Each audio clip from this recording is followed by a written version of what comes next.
اعوذ باللہ من الشیطان اللعین الرجیم بسم اللہ الرحمن الرحیم الحمد لأہلہ والصلاة علی اہلہا اما بعد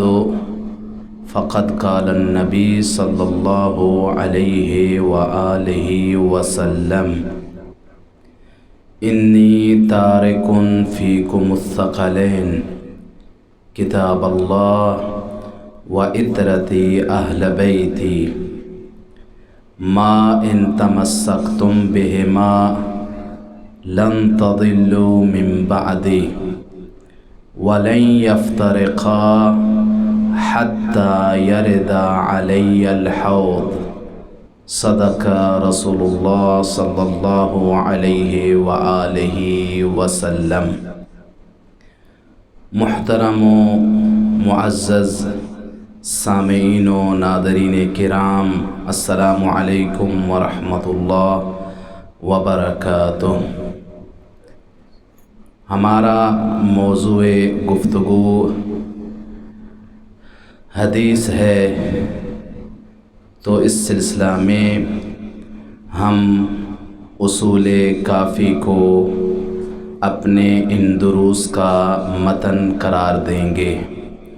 لیکن ابتداءً ایک تمہید کے طور پر، ایک مقدمہ کے طور پر ہم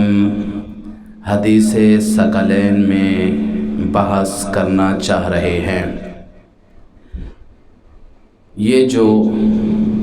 متن حدیث ثقلین کا ہم نے ذکر کیا ہے، یہ کتب امامیہ میں موجود ہے، اور یہی متن مشہور ہے، لیکن برادران اسلامیہ کے ہاں دیگر متون بھی موجود ہیں، لیکن ان تمام متون کا معدہ اور مطلوب ایک ہی ہے۔ ہم قبل اس کے کہ حدیث ثقلین کی گہرائی میں جائیں، اس حوالے سے گفتگو کریں، ہم اس متن کا تذکرہ بھی کر دیتے ہیں کہ جو متن برادران اسلامی کی کتب میں موجود ہیں۔ کتاب در منصور جو سیوطی کی ہے، اس کی جلد نمبر 6، صحیح مسلم کی جلد نمبر 7، السنن الکبریٰ اس کی جلد نمبر 2، 7 اور 10، معجم کبیر کی جلد نمبر 3 اور 5۔ ان تمام کتب میں کہ جو برادران اسلامی کی کتب ہیں، ان میں حدیث ثقلین کا متن کچھ ان لفظوں میں وارد ہوا ہے: انی تارکن ما ان تمسکتم بہما لن تضلوا من بعدی، کتاب اللہ حبل ممدود، کتاب اللہ حبل ممدود من السماء الى الارض وعترتی اہل بیتی وَلَن يَفْتَرِقَا حَتَّى يَرِدَ عَلَيَّ الْحَوْضُ فَانظُرُوا كَيْفَ تَخْلُفُونِي فِيهِمَا۔ اس متن کو سامنے رکھیں، اور وہ متن کے جس کو ہم نے خطبے میں ذکر کیا تھا، اگرچہ الفاظ مختلف ہیں، لیکن دونوں متنوں کا معدہ اور ماحصل ایک ہے۔ لہٰذا ہم اسی متن کو ذکر کرتے ہیں، اسی کا ترجمہ اور تفسیر بیان کرتے ہیں کہ جو امامیہ کے کتب میں وارد ہوا ہے۔ ارشاد ختمی مرتبت ہے: انی تارکن فیکم الثقلین، اے میری امت، میں تم میں دو گراں قدر چیزیں چھوڑ کے جا رہا ہوں، کتاب اللہ و عطرتی اہل بیتی، کتاب الہی اور میری عطرت اہل بیت۔ ما ان تمسکتم بہما لن تضلوا من بعدی، جب تک تم ان دونوں سے تمسک کیے رکھو گے، ان دونوں کا دامن پکڑے رکھو گے، ہرگز گمراہ نہیں ہوگے۔ وَلَن يَفْتَرِقَا، اور یہ دونوں گراں قدر چیزیں، ان کا آپس میں جو ریلیشن ہے، ان کا آپس میں جو ربط ہے، وہ بہت ہی عظیم ربط ہے۔ لن یفترقا، یہ دونوں ایک دوسرے سے جدا ہونے والی نہیں ہیں۔ حتی یردا علی الحوض، یہاں تک کہ یہ دونوں حوض کوثر پر میرے اوپر محشور ہوں گی۔ اس حدیث کو ہم نے متعدد بار پڑھا، متعدد کتب میں یہ حدیث وارد بھی ہے، متعدد اور کثرت سے خطبا اس حدیث کو بیان بھی کرتے ہیں، اس پر کافی لمبے چوڑے خطابات بھی کیے گئے۔ تو حدیث کی حقانیت میں کوئی شک و شبہ نہیں ہے۔ یہ حدیث تواتر معنوی کی حد تک پہنچی ہوئی ہے۔ میں نے جیسے کہ ذکر کیا کہ الفاظ اگرچہ مختلف ہیں، لیکن ان کا معنی اور مطلوب اور ماحصل ایک ہی ہے۔ اس حدیث کو ہم اکثر سنتے ہیں، لیکن ہمارے معاشرے کی مشکل یہ ہے کہ ہم نے اس حدیث کے فلسفے کو عملی شکل نہیں دی۔ اب اس کا یہ بھی مطلب نہیں ہے کہ بالکل اس حدیث کو عملی شکل نہیں دی جا رہی، ہاں ہے، اسے عملی شکل دی جا رہی ہے، لیکن جو اس سے مطلوب ہے اس پر عمل نہیں کیا جا رہا، کیونکہ وفات حسرت آیات ختمی مرتبت حضرت محمد مصطفیٰ صلی اللہ علیہ وآلہ وسلم کے بعد امت کا مختلف فرقوں میں بٹنا اور حقیقی جانشین پیمبر کو چھوڑ کر، غدیر کے رستے کو چھوڑ کر دیگر رستوں کے اوپر چلنا، اس بات کا واضح ثبوت دیتا ہے کہ ہم نے اس حدیث پر عمل نہیں کیا۔ اگر ہم قرآن و حدیث کے ساتھ اس مستوی پہ متمسک ہوتے کہ جس کا نبی نے حدیث ثقلین میں ذکر کیا ہے، انی تارک فیکم الثقلین کتاب اللہ و عطرت اہل بیتی ما ان تمسکتم بہما لن تضلوا من بعدی، جب تک تم ان دونوں سے تمسک کیے رکھو گے، ان کے دامن سے متمسک رہو گے، کبھی گمراہ نہیں ہوگے۔ تو پھر امت کا متعدد فرقوں میں بٹنا اور ضلالت و گمراہی کے رستے کو اختیار کرنا، اس بات کا واضح ثبوت ہے کہ حدیث ثقلین پر عملی طور پر عمل نہیں کیا گیا۔ نہ جانے کتنے فرقے بٹ چکے ہیں، کتنے فرقے معرض وجود میں آ چکے ہیں، بلکہ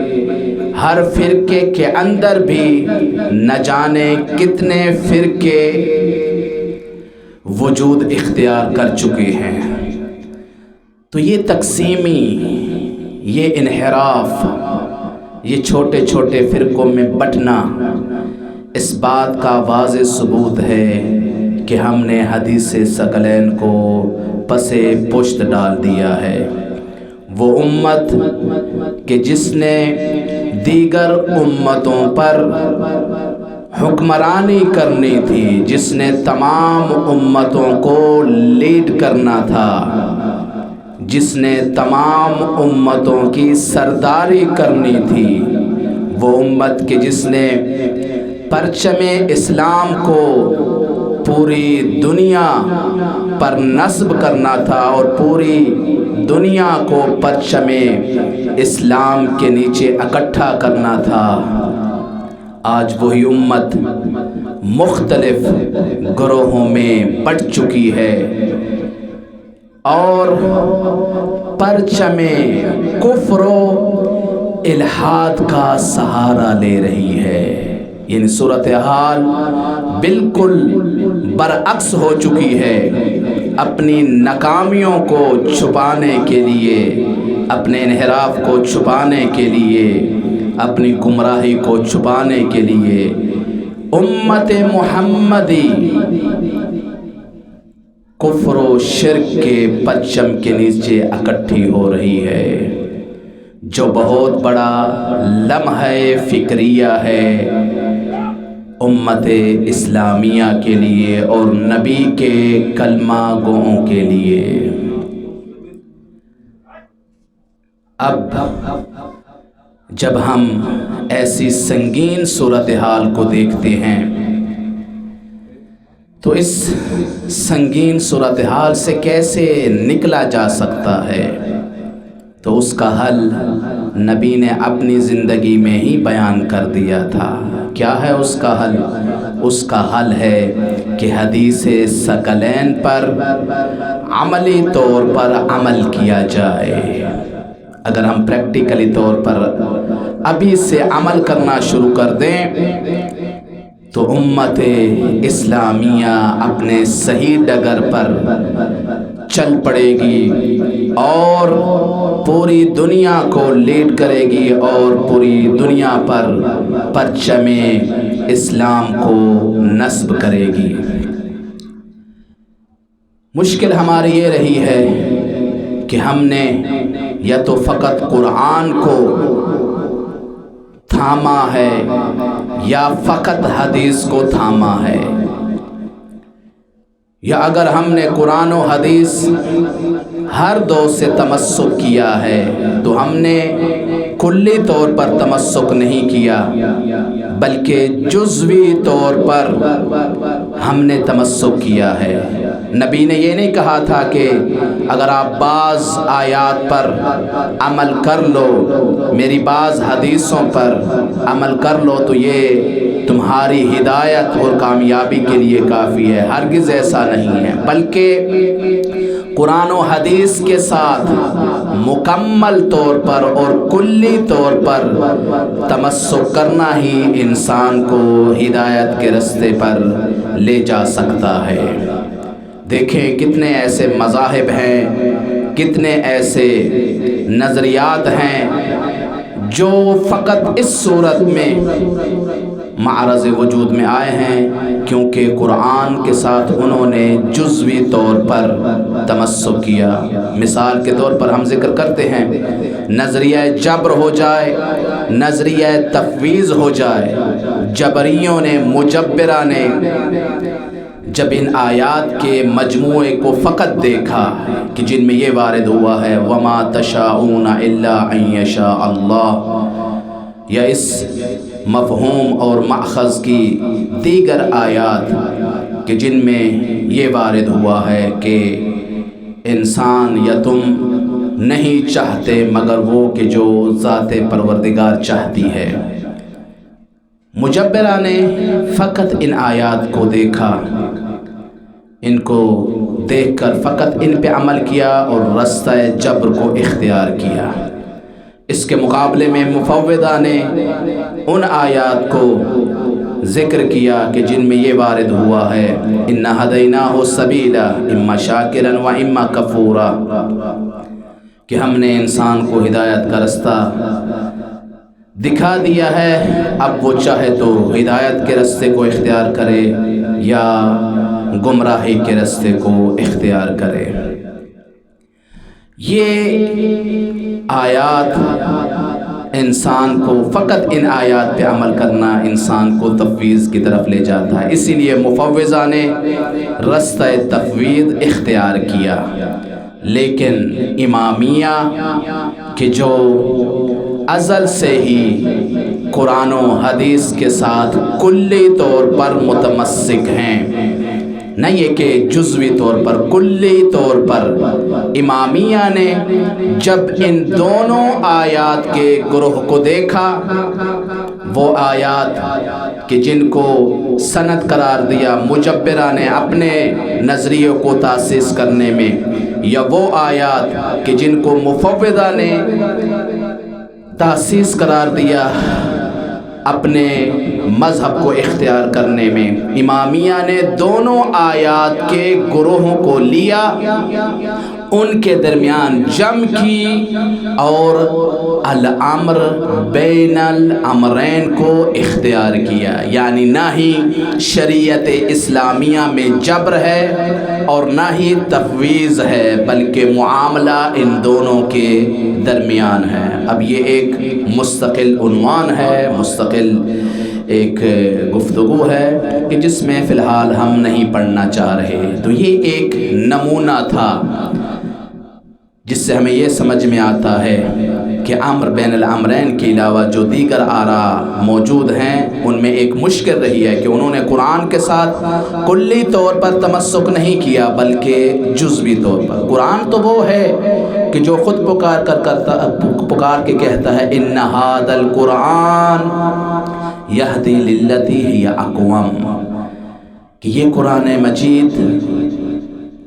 ایک ایسے رستے کی طرف انسان کی رہنمائی کرتا ہے کہ جو بالکل سیدھا ہے، جس میں کسی قسم کا انحراف نہیں ہے۔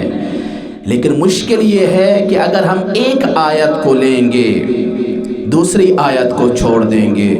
اور قرآن خود کہتا ہے کہ قرآن کی بعض آیات بعض دیگر کی تفسیر کرتے ہیں، تو کیسے ممکن ہے کہ انسان بعض آیات کو لے لے اور بعض کو چھوڑ دے؟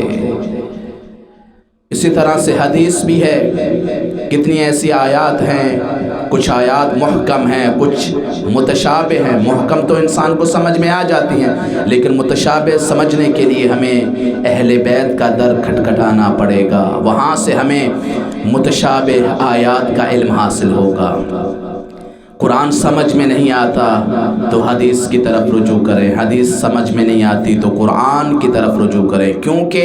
ان دونوں کے درمیان ایک ایسا ربط موجود ہے کہ جو ان کو ایک دوسرے سے جدا نہیں کرتا۔ تو یہ جو تمام انحرافات موجود ہیں ان کی جو مین بیس ہے یا اس کا جو مین سبب ہے وہ یہ ہے کہ قرآن و حدیث کے ساتھ کلی طور پر تمسک نہیں کیا جا رہا، یہ فقط قرآن کو ہم پکڑتے ہیں، حدیث کو چھوڑ دیتے ہیں، حدیث کو پکڑتے ہیں، قرآن کو چھوڑ دیتے ہیں۔ نتیجہ کیا نکلتا ہے؟ کوئی شخص بھی آتا ہے ممبر پہ سوار ہو کر، سوشل میڈیا ہو جائے یا ممبر ہو جائے یا دیگر جو تبلیغی نیٹ ورک ہیں ان پہ آ کر کوئی شخص بھی ہمیں بے وقوف بنا کے چلا جاتا ہے۔ ہوتا اس کا سبب کیا ہے؟ وہ آیت لے کے آتا ہے، حدیث لے کے آتا ہے، لیکن اس نے جزوی طور پر ایک ایسی حدیث لی کہ جو متشابہ تھی، ایک ایسی آیت لی کہ جو متشابہ تھی، اس کا مفہوم واضح نہیں تھا، فقط اس حدیث کو لیا اور لوگوں پر احتجاج کیا کہ یہ آیت قرآنیہ ہے، یہ حدیث پیغمبر ہے۔ لیکن اس نادان نے یہ نہیں دیکھا کہ دیگر آیات بھی موجود ہیں، دیگر احادیث بھی موجود ہیں۔ جب ان احادیث و آیات کو ہم ضم کریں گے اس حدیث کے ساتھ کہ جو اس نے ذکر کی ہے، تو معنی اور مقصود کوئی اور نکلے گا۔ حدیثیں مل جاتی ہیں، ہر قسم کی حدیث مل جاتی ہے، آیات بھی کچھ ایسی ہیں کہ جو متشابہ ہیں، جیسا کہ قرآن میں بھی ہے کہ جن کے دلوں میں کجی ہوتی ہے، جن کے دلوں میں کھوٹ ہوتی ہے، تو وہ متشابہ آیات کی پیروی کرتے ہیں، اور یہ جو مغرضین ہوتے ہیں اصحاب اغراض کے، جن کی خاص اغراض ہوتی ہیں، کہ جو ایجنسیوں کے اعلی کار ہوتے ہیں، وہ